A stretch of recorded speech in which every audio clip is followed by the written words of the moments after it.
On a bright October afternoon in 1978, in front of nearly 400 people lined up along a rope at the Macon County Fairgrounds in central Illinois, a Decatur. John Deere dealership and a 26-year-old farmer named Kurt Hailing lost $10,000 on a single sentence.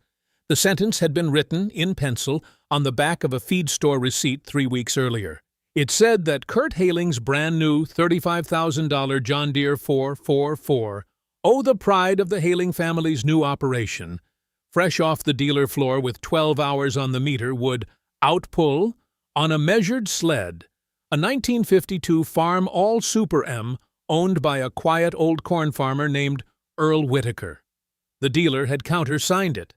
Half the county had heard about it within a week. Earl Whitaker had read the receipt twice and had said only, "All right." What Kurt Hailing and his dealer did not know, standing there on the fairgrounds in the dust, beside $35,000 of new green paint, was that the rusty old red tractor parked across from them had been quietly set up by a man with nothing left to prove for exactly this afternoon. Earl Whitaker was 72 years old that fall.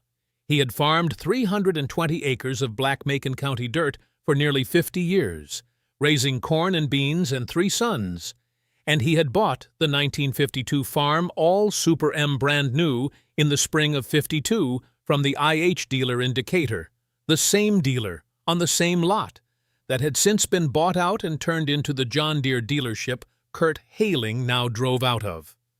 Earl had used that one tractor, hard, for 26 straight years, and he had, quietly, the way Earl did everything, modified it. He had bored out the original C264 engine to a touch over 300 cubic inches the second winter he owned it. He had built up the head with thicker valves himself in his own farm shop. He had added cast iron wheel weights and filled the rear tires with calcium chloride for traction in heavy ground. He had geared the rear end 1 tooth lower than the factory ever offered it. And he had spent a quarter of a century learning to feather a clutch in a way that no factory pamphlet had ever taught a man. The tractor looked, to anyone who walked past it at an auction, like a worn-out farm, all waiting to be parted out. The paint was sun-faded to a dusty oxide. The fenders had surface rust. The seat had been repadded with a folded feed sack. Kurt Hailing and his dealer had looked at exactly that paint, and exactly those fenders, when they signed their receipt. They had not looked under the hood. Earl had counted on that. Kurt Hailing had not lived in Macon County long. He had grown up east of Champaign, gone to ag school at Illinois, come back with money from his wife's family, and bought a section of ground 3 miles south of Earl Whitaker's place at the top of the market. He had bought the new John Deere on the same day he had taken possession of the deed. He drove it around town with the cab door open so people could see the air conditioning. The bet had started, the way bets like that start, in the feed store, over coffee, in the 3rd week of September. Kurt had said within Earl Whitaker's hearing, and not entirely by accident, that he could outpull any tractor in Macon County with the new 4440. He had said it twice, the second time louder. The third time, Earl Whitaker, who had been paying for his coffee, had set his nickel on the counter, turned around and said mildly, "How much?" Kurt had said $10,000. Earl had said, "All right." The Decatur John Deere dealership had heard about it by Friday, and instead of pulling Kurt back from the bet, they had doubled down. They had offered to back Kurt's stake with their own money, and to advertise the event as a demonstration of the new 4440's drawbar pull. Hand-painted signs had gone up at the elevator, the feed store, the cafe, and the implement lot. By Saturday morning, half the county had cleared the day. The terms were simple. A measured pulling sled would be hitched first to the John Deere, then to the Farmall, and each tractor would pull the sled in a straight line down a level dirt lane until the sled stopped them. Distance pulled was the only score. The longer pull won. Kurt Hailing went first. He had asked to. The 4440 chained up to the sled like a magazine advertisement. The dealer himself stood on the lane and waved Kurt off, and Kurt put the big green tractor into low gear and opened the throttle, and the John Deere went down the lane in a clean, modern roar. The factory tires bit and slipped and bit and slipped, and the sled designed to load weight onto its front skid, the further it went, began, halfway down the lane, to push the 440's nose up. Kurt let the throttle out wider.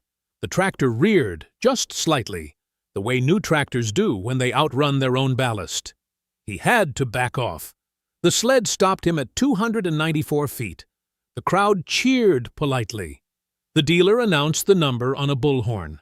294 was a respectable number. It was, the dealer said, the kind of number a $35,000 tractor was meant to make. Earl Whitaker climbed onto the Super M. He took the matchstick he had been chewing all morning out of his mouth. He put it in the bib pocket of his overalls. He brought the farm all up alongside the sled at a slow idle, and the man on the lane hooked him up, and Earl set the throttle by ear at exactly 2 notches below full. He let out the clutch by the slow, feathered inch his right foot had learned over 26 years. The Super M did not rear. The Super M did not slip. The black exhaust stack pulled one long, even, dark column of diesel-tinted smoke straight into the October sky, and the rusty red tractor began, in a low, unhurried, deep-throated chug, to walk the sled down the lane. It walked the sled past 200 feet. The crowd at the rope went quiet. It walked the sled past 294 feet, past Kurt Haling's mark, and a low murmur ran along the rope like wind in dry corn. It walked the sled past 320 feet, past 340. The Decatur John Deere dealer lowered his bullhorn.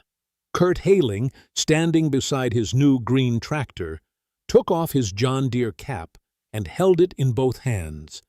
The sled stopped Earl Whitaker at 371 feet, 77 feet past the new John Deere, and only because the lane ran out.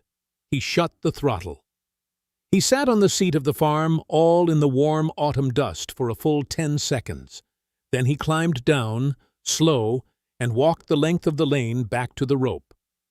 The Decatur John Deere dealer paid the $10,000 on the spot, from a metal box in the cab of his pickup, in 50s and 100s, because Macon County in 1978 was the kind of place where a man who lost a bet in front of 400 people paid it before he drove home.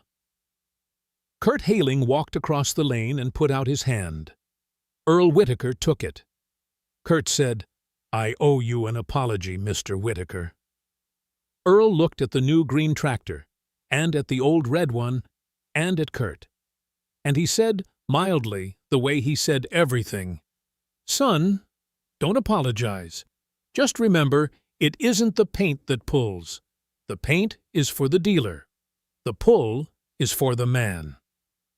The county talked about it for years. The story moved, as stories do, and grew a little, and lost a little. Kurt Haling sold the 440 the following spring and bought a smaller tractor and farmed more carefully for the next 30 years. The Decatur John Deere dealership never agreed, in writing or in person, to back another pulling bet. Earl Whitaker drove the farm all home that evening at the pace of a walking man, the matchstick back in the corner of his mouth, the $10,000 in cash riding on the seat beside him in a folded paper feed sack. He paid off the last of his mortgage with it that Monday on a 130-acre piece he had bought in 1961. He never spoke of the pull again, to anyone that anybody could remember. The Farmall Super M sits today in a heated machine shed on his grandson's farm. The paint is faded one more shade. The wheel weights Earl bolted on in 1952 are still on it, and once a year, in October, it goes to the county threshing reunion, where it stands quietly in a long row of other red tractors, and where the men who remember tell the children, sometimes, what a quiet old man and a rusty old farm all did one Saturday afternoon to $35,000 of new green paint. The lesson of that afternoon was the one Earl said out loud only once to a young man with his hat in his hands. It is not the paint that pulls. It is the man who has been quietly working on his tractor for 26 years. If this story stayed with you, there are more like it on this channel: Forgotten Machines, Quiet Men, and the Work They Did. Subscribe, and we'll tell you the next one.